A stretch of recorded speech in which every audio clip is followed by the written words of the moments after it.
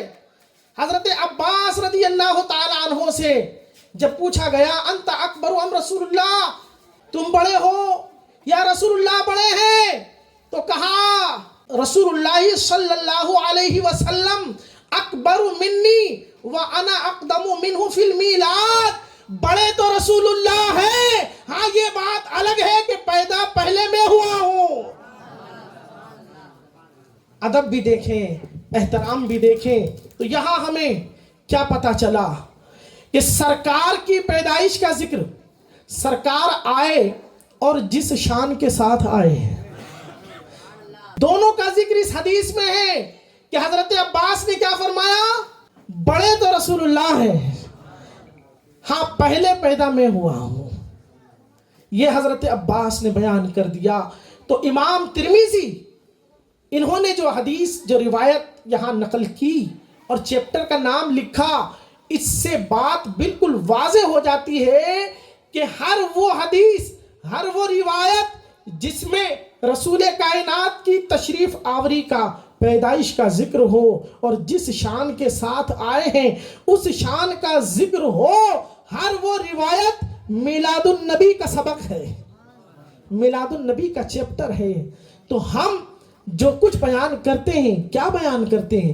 یہی تو بیان کرتے ہیں کہ اللہ رب العالمین نے نبی آخر الزمان مصطفیٰ جان رحمت صلی اللہ تعالی علیہ وسلم کو اس دنیا میں بھیجا تو اس شان کے ساتھ بھیجا کہ جو چاہتے ہیں اپنے رب کی عطا سے کر دکھاتے ہیں، جو چاہتے ہیں اپنے رب کی عطا سے کر دکھاتے ہیں۔ اگر تبلیغ کرنے کے لیے گئے ہیں اور کسی نے میرے آقا صلی اللہ علیہ وسلم کی دعوت کو قبول کرنے کے لیے بیچ میں ایک شرط لگا دی کہ اگر یہ درخت تمہاری گواہی دے، تمہاری حقانیت کی بات کہے، تب میں آپ کی بات کو مانوں گا، تو آقا علیہ السلام نے وہاں پر یہ نہیں کہا کہ میں تو تمہارے جیسا عام بندہ ہوں، نہیں، بلکہ میرے آقا نے یہ بھی نہیں کہا کہ درخت ادھر آ، بلکہ نہیں، میرے آقا نے اس سے کہا جا تو اس سے کہہ دے رسول اللہ بلا رہے ہیں،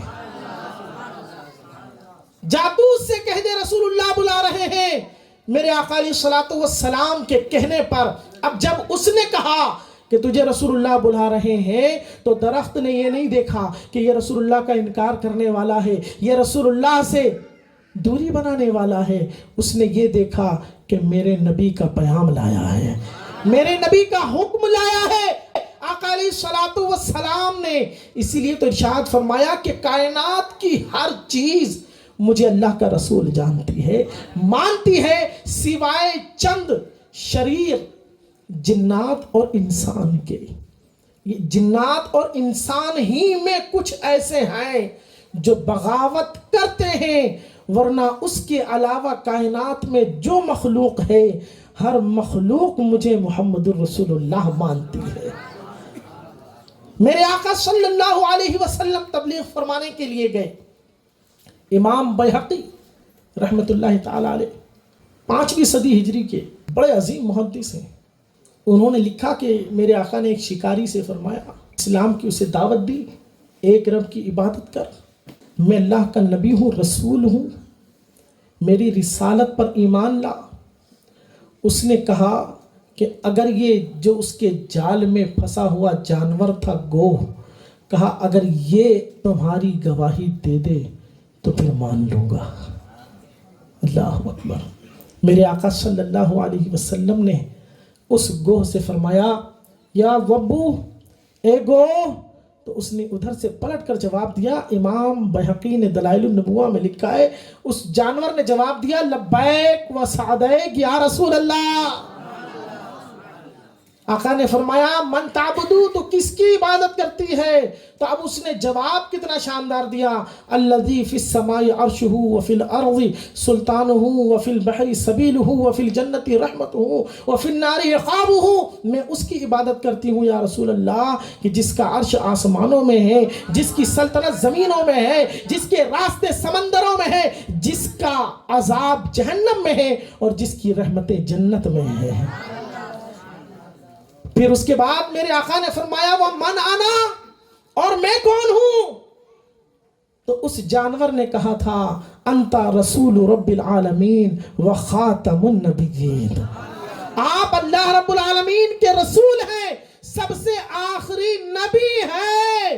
قد افلح من صدقک، وہ کامیاب ہو گیا جس نے آپ کی تصدیق کی، آپ کو دل و جان سے مان لیا، اور جس نے آپ کو ٹھکرایا، جس نے آپ سے اپنا منہ موڑ لیا، اس نے اپنے آپ کو خائب کر لیا، خاسر کر لیا، تباہ کر لیا، برباد کر لیا۔ اللہ اکبر۔ آج کلمہ پڑھنے والوں کے درمیان جو اختلافات رونما ہوتے ہیں، اس کی اہم وجہ وہی ہے، حضور دنیا میں تشریف لائے، اس بات کو تو سب ماننے کی بات کر رہے ہیں، لیکن کس شان کے ساتھ آئے، یہاں اختلاف کر رہے ہیں۔ حضور کے آنے کو تو سب بول رہے ہیں، لیکن کس شان کے ساتھ آئے، کس اختیار کے ساتھ آئے، کس پاور کے ساتھ آئے، وہیں پر لوگوں کو اختلاف ہو رہا ہے۔ کوئی کہہ رہا ہے وہ تو ہماری طرح ہے، وہ کچھ نہیں کر سکتے، جس طرح ہمیں بھی دعا کرنے کی ضرورت ہوتی ہے، اللہ پاک چاہتا ہے تو قبول کر لیتا ہے، نہیں چاہتا ہے تو نہیں ہوتا ہے۔ لیکن یاد رکھو نبی کیا ہے، انشاءاللہ تعالیٰ میں آپ کو ابھی کتابوں سے بتاتا ہوں، چونکہ وقت میں گنجائش نہیں ہے کہ میں اب یہ جتنی تیاری تھی وہ ساری کی ساری آپ تک پہنچا دوں، لیکن اگر ایک حدیث بھی میں آپ کو سمجھا لے گیا تو میں سمجھوں گا کہ میری محنت وصول ہو گئی۔ درود شریف پڑھیں، اللہم صلی سیدنا مولانا محمد و بارک وسلم صلاۃ و سلاما علیک یا سیدی یا حبیبی یا رسول اللہ۔ یہ میرے سامنے کتاب ہے مسلم شریف۔ کون سی کتاب ہے؟ مسلم شریف۔ نبی کی تشریف آوری کو تو سب مان رہے ہیں، لیکن کس شان کے ساتھ آئے ہیں، کس اختیار کے ساتھ آئے ہیں، ہم گفتگو اسی پر کریں گے۔ نبی کیا کر سکتے ہیں اور نبی کیا دے سکتے ہیں، سب سے زیادہ تو اختلاف ہو ہی اسی پہ رہا ہے۔ ہم کہہ رہے ہیں کون دیتا ہے دینے کو منہ چاہیے، دینے والا ہے سچا ہمارا نبی، لیکن بس اختلاف کرنے والے وہیں پر پریشان ہو جاتے ہیں۔ نبی یہ نہیں کر سکتے، نبی وہ نہیں کر سکتے، نبی یہ نہیں دے سکتے، نبی وہ نہیں دے سکتے۔ تو آپ کا اور ہمارا جب آپسی معاملہ ہو رہا ہے تو ہم اسے ابھی جیسا کہ حضرت قبلہ مولانا وسیم صاحب نے سمجھایا کہ ہم آج کے مولویوں کو نہیں دیکھیں گے، ہم کہاں جائیں گے؟ پیچھے۔ کہاں جائیں گے؟ پیچھے جائیں گے۔ صحابہ، تابعین، ائمہ دین، محدثین جنہوں نے احادیث کی شرح بیان کی ہے، ان کی بارگاہ میں جائیں گے۔ انہوں نے حدیث کا کیا مطلب سمجھا، انہوں نے قرآن کا کیا مطلب سمجھا۔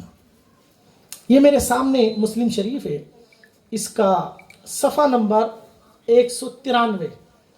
یہ میں بڑی والی اس لیے لایا ہوں تاکہ لوگ سمجھیں کہ مسلم شریف کیا ہے، بخاری شریف کیا ہے۔ آج کل لوگوں نے بس چھوٹا سا کچھ ہندی کا ترجمہ بغل میں دبایا اور ادھر سے ادھر دوڑتے پھر رہے ہیں، اب بخاری میں یہ لکھا ہے، فلاں میں یہ لکھا ہے، فلاں میں یہ لکھا ہے۔ میاں مسئلہ صرف ایک کتاب کو بغل میں دبانے سے حل نہیں ہوتا، مسائل کے حل کے لیے ائمہ دین نے اپنی پوری زندگی لگا دی ہے، پوری زندگی لگا دی۔ اس کا حل کیا ہے؟ ایک حدیث یہ کہہ رہی، دوسری یہ کہہ رہی، تیسری یہ کہہ رہی، اب ان میں تطبیق کیسے ہوگی؟ وہ ہنر ائمہ مجتہدین کو اللہ نے عطا فرمایا ہے، ائمہ دین کو عطا فرمایا ہے۔ تو یہ مسلم شریف ہے، اس کا صفحہ نمبر 193 ہے۔ دیکھیے دنیا میں انسان لاکھ جتن کرتا ہے، کسی کو بیٹے کی ضرورت، کسی کو بیٹی کی ضرورت، کسی کو مکان کی ضرورت، کسی کو دکان کی ضرورت، کسی کو یہ ضرورت، کسی کو وہ ضرورت، ساری ضرورتیں پوری کرنے کے لیے انسان پاگل ہو جاتا ہے۔ لیکن پھر بھی ایک مومن ہونے کی حیثیت سے، ایک ایمان والا ہونے کی حیثیت سے اس کی آخری تمنا کیا ہوتی ہے؟ کہ بخشا جاؤں، جنت مل جائے۔ حضرت ربیعہ بن کعب اسلمی رضی اللہ تعالیٰ عنہ صحابی رسول ہیں، وہ کہتے ہیں کنت كنت أبيت مع رسول الله صلى الله تعالى عليه وسلم فآتيته بوضوئه وحاجته فقال لي سل. حضرت ربیہ کہتے ہیں کہ میری عادت تھی، میری ڈیوٹی یہ تھی کہ میں رات میں رسول اللہ کے پاس رہتا تھا، اور سرکار علیہ الصلوۃ والسلام کو رات میں وضو وغیرہ کے لیے جس چیز کی بھی حاجت ہوتی، پانی کی حاجت ہوتی یا کسی اور چیز کی حاجت ہوتی، تو میں سرکار کی بارگاہ میں پیش کرتا تھا. سبحان اللہ. دیکھیے سرکار کے صحابہ نے یہ ڈیوٹی بھی نبھائی ہے. اللہ اکبر. کہتے ہیں کہ ایک رات سرکار نے مجھ سے فرمایا فقال لی سل، اے ربیہ مانگ، سل مانگ. اور یہ میرے پاس یہ امام طبرانی نے جو معجم الکبیر کے اندر بھی یہ روایت موجود ہے، اس میں یہ لفظ موجود ہے یا ربیہ سلنی فاعطیک، اے ربیہ مانگ میں تجھے عطا کروں گا. یہ امام طبرانی معجم الکبیر جلد نمبر 3 حدیث نمبر 4576. تو احادیث میں مزید کتابوں کو دیکھا اسی لیے جاتا ہے کہ کسی روایت میں کچھ اور لفظ زائد ہوتے ہیں جس سے حدیث کی اور وضاحت ہو جاتی ہے. یہاں آقا نے فرمایا اے ربیہ مانگ سل. مسلم شریف کی حدیث میں اتنا لفظ ہے، لیکن امام طبرانی نے جو روایت لکھی ہے اس میں کیا فرمایا؟ سلنی، مجھ سے مانگ، فاعطیک، تو میں تجھے دوں گا. سبحان اللہ. اب میرے آقا علیہ الصلوۃ والسلام نے یہ نہیں کہا کہ یہ مانگنا یہ مت مانگنا، کپڑا مانگ لینا، دنیا کی چیز مانگ لینا، وہی مانگنا جو میرے اختیار میں ہے. اب میں پوچھنا چاہتا ہوں حضرت ربیہ جو سرکار کی خدمت میں رہتے ہیں، ان کو یہ بھی پتا ہے کہ آقا علیہ الصلوۃ والسلام کے گھر میں فاقہ کشی کا بھی یہ عالم ہے کہ کئی دن تک گھر میں چولہا نہیں جل رہا ہے، صرف چھوارے اور پانی پر گزر ہو رہا ہے، صبر کر رہے ہیں. وہ بات الگ ہے کہ دنیا کو لٹا رہے ہیں، وہ بات الگ ہے کہ دنیا کو لٹا رہے ہیں، لیکن خود رب کی بارگاہ میں عاجزی انکساری کا عالم یہ ہے، تواضع کا عالم یہ ہے کہ کئی دن تک گھر میں چولہا نہیں جل رہا، صرف کھجور اور چھہارے پر آقا گزر کر رہے ہیں. حضرت ربیہ کے سامنے تو یہی بات تھی نا کہ وہ دیکھتے کہ جو مجھ سے فرما رہے ہیں خود ان کا حال کیا ہے. لیکن قربان جائیں حضرت ربیہ نے بھی مانگا تو بالکل ایک دم ٹارگیٹ ہی پورا کر لیا. کہا اسألک مرافقتک فی الجنہ، یا رسول اللہ میں جنت، اور جنت بھی وہ جس میں آپ رہیں، اس جنت میں آپ کا ساتھ چاہتا ہوں. اللہ اکبر. عام مومنوں کی جنت الگ، ولیوں کی جنت اور بلند. صحابہ، تابعین، بزرگان دین، ائمہ دین، انبیاء کی جنتیں اور بلند، رسولوں کی جنتیں اور بلند، اور ان تمام اولو العزم میں سب سے بلند مصطفیٰ جان رحمت. تو حضرت ربیہ نے جنت کون سی مانگی؟ وہ جنت جو مصطفیٰ جان رحمت کے لیے ہے. اس جنت میں رسول اللہ کا ساتھ مانگا. تو میرے آقا علیہ الصلوۃ والسلام نے یہ نہیں فرمایا کہ اے ربیہ تو نے یہ کیا مانگ لیا، جنت کے لیے تو میں خود تیاری کر رہا ہوں، جنت کا تو میں خود طلبگار ہوں. اللہ اکبر. نہیں، میرے آقا نے منع نہیں فرمایا، بلکہ میرے آقا نے فرمایا، قالا، مسلم شریف کے لفظ ہیں، او غیر ذالک، اس کے علاوہ کچھ اور چاہیے؟ سبحان اللہ. آپ غور کریں، نبی آئے لیکن کس شان کے ساتھ آئے. اس سوال پہ تو حیرت ہو جانی تھی کہ تو نے کیا مانگ لیا، لیکن حیرت اسے ہوگی نا کہ جس کے اختیار کی چیز نہ ہو. لیکن جس کو رب نے یہ اختیار دیا ہو اسے کیسی حیرت. جس کے جیب میں 1000 ہو، اس سے کوئی 100 مانگ لے، 200 مانگ لے، اسے حیرت نہیں ہوگی. لیکن جیب میں 1000 ہو، اس سے کوئی 1,00,000 مانگ لے، حیثیت سے زیادہ کوئی مانگ لے، بندہ چونک جائے گا، چہرہ سکڑ جائے گا، منہ سوکھ جائے گا کہ بول تو چکا ہوں، مانگ لے کیا مانگ رہا ہے، لیکن اس نے بات تو بڑی اوپر کی کر دی، اب کیا کروں؟ لیکن قربان جائے، رسول اللہ نے جب کہا مانگ، اور مانگنے والے نے بھی سب سے بلند جنت اور جنت میں بھی سب سے اعلیٰ جنت مانگ لی، تو رسول اللہ کا چہرہ مرجھایا نہیں، بلکہ فرمایا اس کے علاوہ کچھ اور چاہیے تو وہ بھی بول، اس کے علاوہ کچھ اور بھی چاہیے تو وہ بھی بول۔ تو حضرت ربیع عرض کرتے ہیں قلت ہوا ذاکا، یا رسول اللہ بس میری تمنا تو یہی ہے۔ آقا نے فرمایا اعنی علی نفسی کا بکثرت السجود، تو پھر تو کثرت سجود سے میری مدد کر۔ یہ جملہ اس کو سمجھنے کی ضرورت ہے۔ یہ تو ہوئی مسلم شریف، یہی روایت مشکات شریف میں بھی ہے اور بھی کئی احادیث کی کتابوں میں ہے۔ اب یہ میرے سامنے ہے اشیاۃ اللمعات، یہ حضرت شاہ عبدالحق محدث دہلوی رحمۃ اللہ تعالی علیہ، انہوں نے جو اس حدیث کی شرح کی تفسیر لکھی، یہ سائز دیکھ رہے ہیں آپ اس کا، یہ اس زمانے میں لکھی گئی کتاب ہے جس زمانے میں ایک ایک کاغذ کے لیے بڑے جتن کیے جاتے تھے۔ 11ویں صدی ہجری میں، آج سے 500 سال پیچھے آپ جائیں، اس زمانے میں انہوں نے یہ حدیث کی شرح لکھی۔ اب سنیں، فرمایا کہ یہ جملہ اسی طریقے سے ہے، چنانکہ طبیب بیمار گوید کہ من علاج می کنم و در حصول شفائے تو می کوشم بشرط آنچے بفرمائے ترا آرکنی، یعنی آقا علیہ الصلوۃ والسلام کے اس فرمان کو سمجھنے کے لیے طبیب کی مثال سمجھو کہ ڈاکٹر کے پاس علاج کے لیے لوگ جاتے ہیں تو ڈاکٹر کیا کہتا ہے، تیرا علاج تو میں کروں گا، لیکن جو میں کہہ رہا ہوں، جو میں نصیحت کروں، جس چیز کا پرہیز بتاؤں پھر وہ پرہیز بھی کرنا، جو طریقہ میں بتاؤں وہ طریقہ بھی اپنانا۔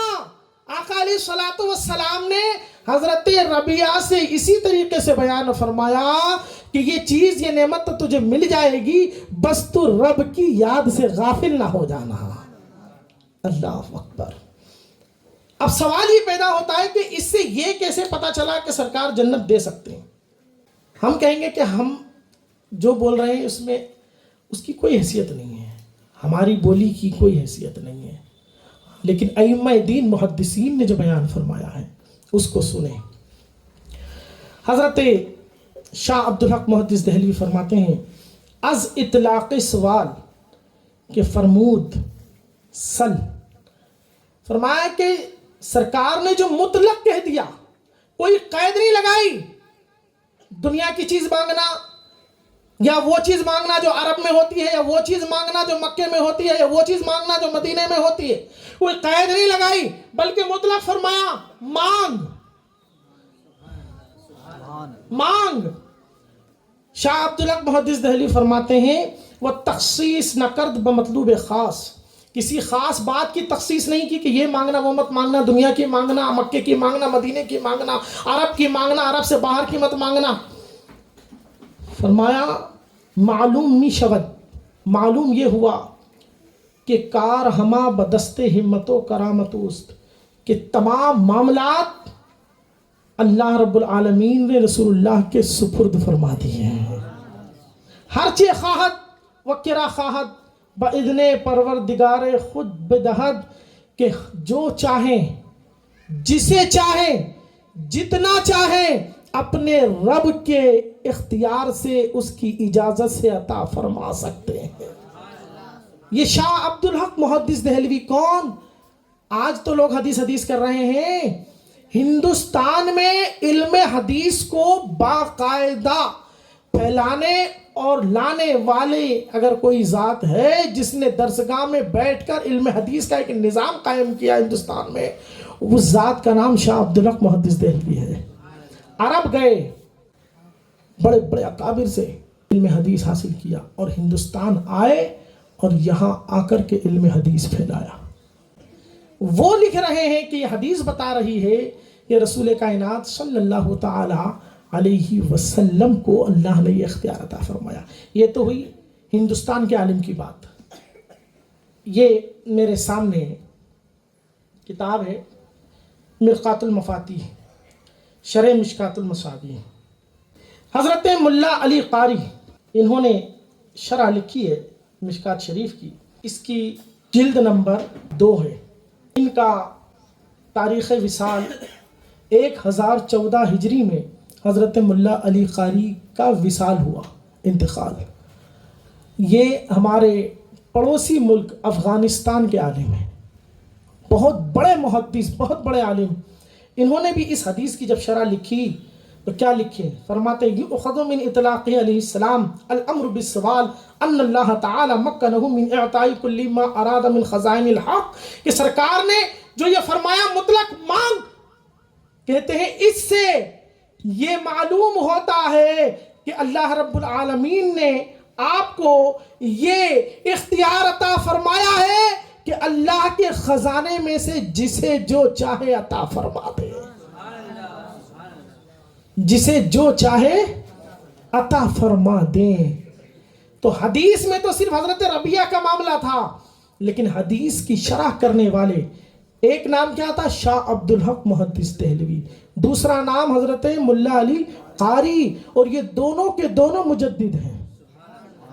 شاہ عبدالحق محدث دہلوی بھی مجدد ہیں اور حضرت ملا علی قاری یہ بھی مجدد ہیں۔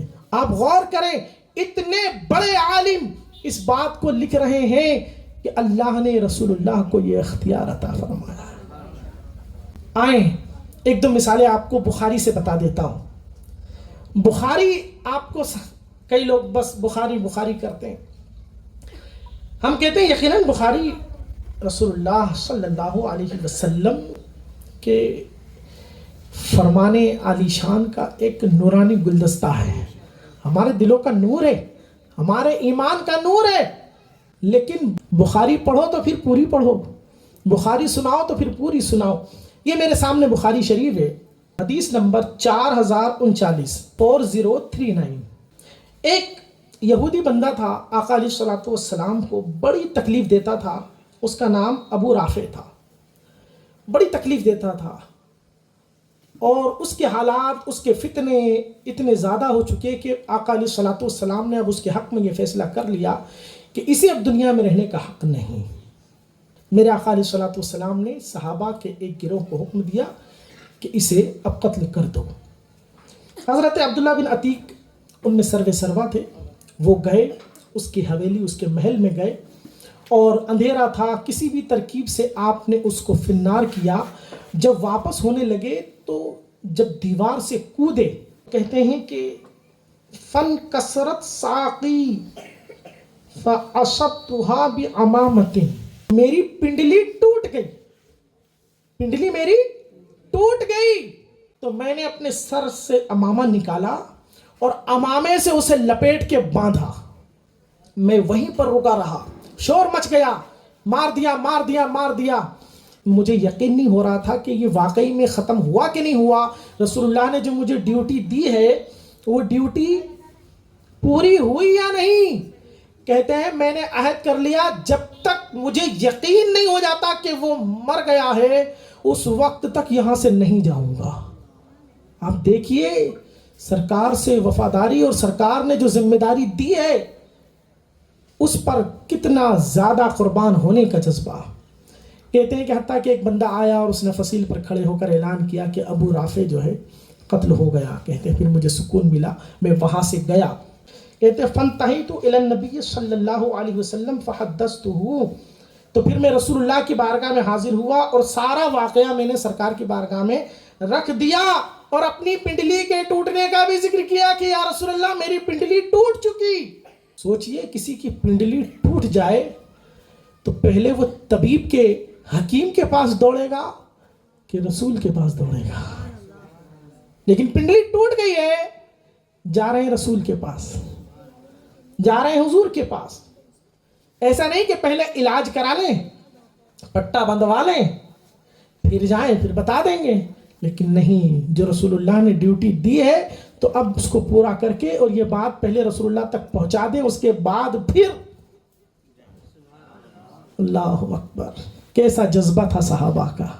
آقا علیہ الصلوۃ والسلام نے فرمایا ابسط رجلک، اپنے پیر کو لمبا کر، فبسطت رجلی، تو میں نے اپنے پیر کو لمبا کیا، لفظ سنیں، فمسحھا، تو سرکار نے اس پر اپنا دست کرم پھیر دیا، سرکار نے اس پہ اپنا دست کرم پھیرا، فَكَأَنَّهَا لَمْ أَشْتَكِهَا قَطُّ، کہتے ہیں میرا پیر ایسا ہو گیا جیسے اس میں کوئی تکلیف تھی ہی نہیں۔ ٹوٹی ہوئی پنڈلی کو اپنے ہاتھ سے جوڑ دینے والے محمد رسول اللہ ہیں، مصطفیٰ جان رحمت دنیا میں تشریف لائے ہیں، اور اس شان کے ساتھ تشریف لائے ہیں کہ اگر اپنے غلام کی ٹوٹی ہوئی پنڈلی پر ہاتھ پھیر دیں تو اللہ کے حکم سے اسے بھی شفا یاب کر دیں۔ یہ کہاں لکھا ہے؟ بخاری شریف میں۔ میں پوچھنا چاہتا ہوں، یہ جتنے بخاری بخاری بخاری بخاری کرتے ہیں، آپ نے آج تک کبھی ان کی زبان سے یہ روایت سنی؟ کیوں نہیں سناتے بھیا یہ لوگ؟ کیوں نہیں سناتے ہو؟ اسی بخاری میں کئی معجزات ہیں، وقت میں گنجائش نہیں، کیا کیا بیان کروں۔ یہ میرے سامنے کتاب ہے اسد الغابہ، کدھر ہے بیٹا؟ لائے بھی ہو کہ نہیں کہ کچھ چھوڑ دیا تم نے؟ شاید چھوٹ گیا۔ یہ ہے واقعہ تو آپ نے سنا ہوگا، لیکن دلیل آپ کے سامنے آج کر دوں۔ یہ کتاب ہے اسد الغابہ فی معرفت الصحابہ، صحابہ کرام کی فہرست، صحابہ کا تعارف، کون تھے، کہاں کے تھے، کیا تھے، وہ ساری فہرست اس میں جمع کی گئی۔ امام ابن اسیر نے اس میں روایت نقل کی، حضور کے ایک صحابی ہیں حضرت قتادہ بن نعمان الانصاری رضی اللہ تعالیٰ عنہ، کہتے ہیں حضرت قتادہ رضی اللہ تعالیٰ عنہ انہ اصیبت عینہ یوم بدر، کہ بدر کے دن حضرت قتادہ کی آنکھ پھوٹ گئی، تیر لگا، آنکھ بہہ نکلی اور وہ چہرے پر بہہ گئی۔ فَأَرَادُوا أَن يَقْطَعُوهَا، تو صحابہ نے سوچا کہ اب یہ لٹک تو گئی ہے، نس کے ذریعے لٹکی ہوئی تھی، تو سوچا کہ اس کو کاٹ دیں، تو رک گئے اور سرکار کی بارگاہ میں چلے گئے۔ سرکار کی بارگاہ میں گئے، سرکار سے پوچھا یا رسول اللہ کیا کریں؟ آقا نے فرمایا اسے مت کاٹو۔ آقا علیہ الصلوۃ والسلام نے رب کی بارگاہ میں دعا کی اور پھر فرمایا کہ آقا نے اپنے دست کرم سے آنکھ کو لیا، آنکھ کے اس گڈھے میں رکھا، اپنا لعاب دہن لگایا، ہاتھ ہٹایا تو آنکھ پہلے سے زیادہ روشن تھی۔ یہ کسی قصے کہانی کی کتاب میں نہیں لکھا ہے، امام ابن اسیر نے اسد الغابہ میں لکھا، اور انہوں نے بھی اپنی طرف سے نہیں لکھا، انہوں نے بھی پچھلے بزرگوں سے نقل کیا ہے۔ اور اسی بات کو امام ابن حجر نے الاستیعاب کے اندر بھی لکھا، اور میرے آقا صلی اللہ علیہ وسلم نے، جب آپ سوچیں نا کسی آدمی کی آنکھ کا آپریشن ہوتا ہے، ادھر سے ادھر سے آپریشن ہونے کے بعد بھی تھوڑا چہرہ اس کا عجیب سا دکھتا ہے، ادھر ٹاکے کے نشان، ادھر ایسا، تھوڑی آنکھ دبی ہوئی، تھوڑا سا چہرہ عجیب، دنیا چڑھاتی ہے، لیکن قربان جاؤ حضور کے نام پر اپنے آپ کو جب لگا دیا اور آنکھ اس جنگ میں بہہ نکلی، رسول اللہ نے رکھ دیا، اس کتاب میں موجود ہے اسد الغابہ میں، کہ چہرہ پہلے سے زیادہ خوبصورت ہو گیا۔ تو سنی مسلمانوں، اپنے عقیدے کو محفوظ رکھو اور مضبوط بناؤ۔ اللہ کے رسول صلی اللہ علیہ وسلم کیا کر سکتے ہیں، کیا عطا فرما سکتے ہیں؟ اب دیکھیں یہاں تو یہ بات ہو گئی کہ حضور سے حضرت ربیہ نے جنت مانگی، کیا مانگی؟ جنت مانگی۔ تو اب اس پر بھی کچھ لوگ چالو ہو جاتے، بھیا وہ ٹھیک ہے، پہلے تو سرے سے انکار، ایسا ہو ہی نہیں سکتا، تم نے تو خدا بنا دیا۔ اللہ اکبر، تجھے کیا پتا کہ اللہ اپنے کس بندے کو کیسے نوازتا ہے؟ اور وہ نوازنے پر آ جائے تو کیا جناب عیسیٰ علیہ السلام کے معجزات کا تو نے ذکر قرآن میں نہیں پڑھا؟ تو کہ تو قرآن میں آیا ہے. ارے میاں جب جناب عیسیٰ کو عطا فرما سکتا ہے تو کیا محمد رسول اللہ کو نہیں عطا فرما سکتا ہے؟ اللہ اکبر. کہتے وہ جب تک سرکار حیات تھے بس اسی وقت تک تھا.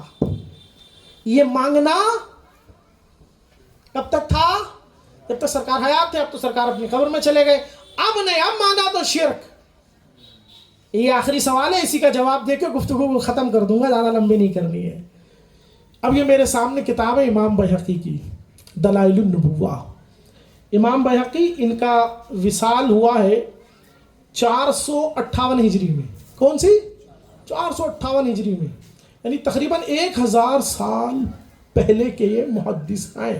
اس کی جلد نمبر 7 اور صفحہ نمبر 47 ہے. فرمایا اصاب الناس قحط فی زمان عمر بن الخطاب فجاء رجل الى قبر النبی. حضرت عمر کے زمانے میں قحط پڑا، خشک سالی ہوئی، کھانے کو نہیں، پینے کو نہیں. تو ایک شخص حضرت رسول کریم صلی اللہ علیہ وسلم کی قبر پر آیا. قبر کا لفظ موجود ہے. قبر پر آیا فقال، تو کہا یا رسول اللہ. قبر پر آئے اور کہہ رہے ہیں یا رسول اللہ استسق اللہ لأمتک فإنہم قد ہلکوا. یا رسول اللہ، اللہ سے اپنی امت کے لیے پانی مانگیے، امت ہلاک ہو رہی ہے. اللہ اللہ. یہ حدیث کیا بتا رہی ہے کہ سرکار کے دنیا سے جانے کے بعد بھی ایمان والوں کا طریقہ کیا تھا؟ اب سنیں، اس نے تو پکارنے والے نے تو پکار لیا. کیا رسول اللہ کو خبر بھی ہوئی؟ کیا رسول اللہ نے سنا؟ کیا دیا؟ کیا ہوا؟ یہ پکارنے سے ملا کیا؟ تو فرمایا فَأَتَاهُ رسول اللہ صلی اللہ علیہ وسلم فی المنام. آقا علیہ السلام اس کے خواب میں آئے. فقال آتی عمر. آقا نے اس سے فرمایا عمر کے پاس جاؤ. فَأَقْرِئِهِ السلام، اور عمر سے میرا سلام کہنا. سبحان اللہ. عمر کی شان یہ ہے کہ رسول اللہ عمر کو سلام بھجوا رہے ہیں. اور فرمایا وَأَخْبِرْهُ أَنَّكُمْ مُسْقُونَ، اور عمر کو خبر دے دینا ان قریب تمہیں سیراب کر دیا جائے گا. تو یہ حدیث کی کتاب یہ بتا رہی ہے. اور انہوں نے یہاں سے لیا مصنف ابن ابی شیبہ سے، اور فتح الباری کے اندر حضرت امام ابن حجر اسقلانی جو محدثین کے امام کہلاتے ہیں، جو محدثین کے پیشوا کہلاتے ہیں اور احادیث کی تحقیق کا جو ملکہ رکھتے ہیں، انہوں نے اپنی کتاب یہ فتح الباری میں اس بات کو بیان فرمایا کہ یہ روایت آئی ہے، لیکن کیسے آئی ہے؟ فرماتے ہیں سند صحیح کے ساتھ آئی ہے. بِإِسْنَادٍ صَحِيحٍ، سند صحیح کے ساتھ یہ روایت آئی ہے. پتہ کیا چلا کہ یہ روایتیں، یہ حدیثیں، یہ ائمہ دین کی تصریحات بتا رہی ہیں کہ صحابہ کا معمول تھا کہ رسول اللہ جب ان کے درمیان موجود تھے، جب بھی رسول اللہ کی بارگاہ میں ہاتھ اپنے پھیلاتے تھے، عرض کرتے تھے، مانگتے تھے، اور رسول اللہ عطا فرماتے تھے. اور رسول اللہ جب دنیا سے چلے گئے اس کے بعد بھی صحابہ کا، ایمان والوں کا معمول یہی تھا کہ وہ رسول اللہ سے مانگتے تھے، اور بارش جیسی چیز مانگتے تھے، اور مانگتے تھے تو رسول اللہ انہیں بتاتے بھی تھے کہ ہاں ان قریب اللہ تمہیں سیراب فرما دے گا. یہ عقیدہ بالکل واضح ہو گیا جو امام احمد رضا نے امت کو بتایا کہ کون دیتا ہے، دینے کو منہ چاہیے، دینے والا ہے سچا ہمارا نبی. تو یاد رہے گا انشاءاللہ. سرکار کی حیات میں بھی، سرکار کے دنیا سے تشریف لے جانے کے بعد بھی، اس لیے کہ ہمارے نبی یقیناً موت کا مزہ آپ نے چکھا، اس سے انکار نہیں. لیکن قبر میں اللہ نے انہیں پھر وہ حیات عطا فرما دی، پھر زندگی عطا فرما دی۔ مشکات شریف میں یہ روایت موجود ہے کہ نبی کریم صلی اللہ علیہ وسلم نے ارشاد فرمایا ان اللہ حرم علی الارض ان تأکل اجساد الانبیاء فنبی اللہ حی یرزق، کہ اللہ نے زمین پر حرام قرار دے دیا وہ نبیوں کو جسموں کو نہیں کھا سکتے، تو نبی زندہ ہیں اور انہیں رزق دیا جاتا ہے۔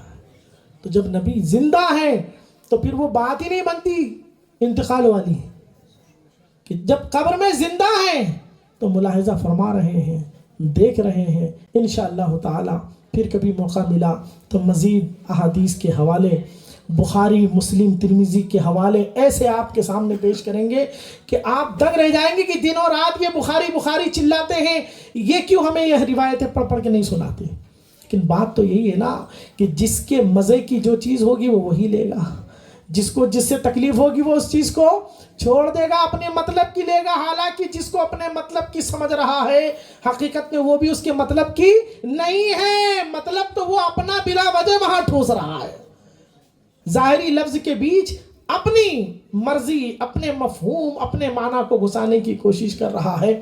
اللہ تبارک و تعالی کہنے سننے سے زیادہ ہمیں عمل کی توفیق عطا فرمائے، اور ائمہ دین نے جو کچھ یہ سرمایہ ہم تک پہنچایا ہے اللہ تعالی ہمیں اس تک رسائی دے دے، اس کو سمجھنے کی توفیق دے دے۔ ائمہ دین نے جو کچھ ان کے نقوش اور انوار بیان کیے ہیں اللہ تعالی وہ ہمارے سینے میں پیوست فرما دے۔ استغفر اللہ ربی من کل ذنب واتوب الیہ۔